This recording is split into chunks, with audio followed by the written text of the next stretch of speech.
আসসালামু আলাইকুম ভিউয়ার্স। আজকে আম্মু রান্না করবে বড় মাছ। মাছটার নাম আসলে আমার জানা নেই, তাই হচ্ছে বড় মাছই বলছি। আর ছোটোবেলায় বড় মাছ পেলে তো আমরা খুশিতে 2 প্লেট ভাত বেশি খেতাম। মানে বড় মাছ রান্না করছে আজকে বাসায়, বড় মাছ খাবো, ওই ধরনের একটা চিন্তা ভাবনা ছিল। এখন তো প্রায় সময় খাচ্ছি, তাই হচ্ছে অত আবেগ কাজ করে না আর কি। তবে ছোটবেলাটা কিন্তু খুবই স্মৃতিময় ছিল। মানে বড় মাছ রান্না হয়েছে মানে ঘরে একটা আনন্দের ছোঁয়া লেগে যেত। জিনিসটা খুবই ভালোই ছিল। শৈশব তো আর কখনো ফিরে আসে না, শুধু স্মৃতিগুলোই থেকে যায় আর কি। তো মাছ রান্না করার জন্য প্রথমে একটি ডেকচিতে তেল নিয়ে নিব। তেলগুলো গরম হয়ে যাওয়া পর্যন্ত অপেক্ষা করব। তেলগুলো ভালো করে গরম হয়ে গেলে সেখানে দিয়ে দিব বেশ কিছু পরিমাণ পেঁয়াজ কুচি। পেঁয়াজ কুচিগুলোকে হালকা নরম হতে দিব। হালকা নরম হয়ে আসলে সেখানে দিয়ে দিব মরিচ, তারপর হচ্ছে মরিচ বাটা। কাঁচা মরিচগুলো আম্মু গোটাই রেখেছে, আপনারা চাইলে মাঝখান থেকে ফালি করে দিতে পারেন। মরিচ আর পেঁয়াজগুলোকে প্রথমে তেলের সাথে ভালো করে কষিয়ে নিব। তারপর সেখানে দিয়ে দিব পানি। পানি দিয়ে আবারও নেড়ে চেড়ে কিছুক্ষণ কষিয়ে নিব। তার আগে সেখানে দিয়ে দিচ্ছি সামান্য পরিমাণ মাছের মশলা গুঁড়ি।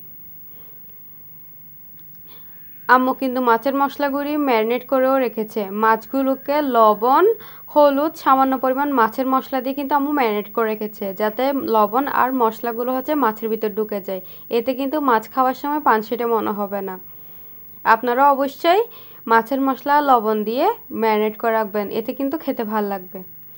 তারপর নেড়ে চেড়ে মশলাগুলোকে ভালো করে কষিয়ে নিব। আম্মু ঢাকনা ছাড়াই কষিয়ে নিছে। আপনারা যদি তাড়াতাড়ি কষাতে চান তাহলে ঢাকনা দিয়ে দিবেন।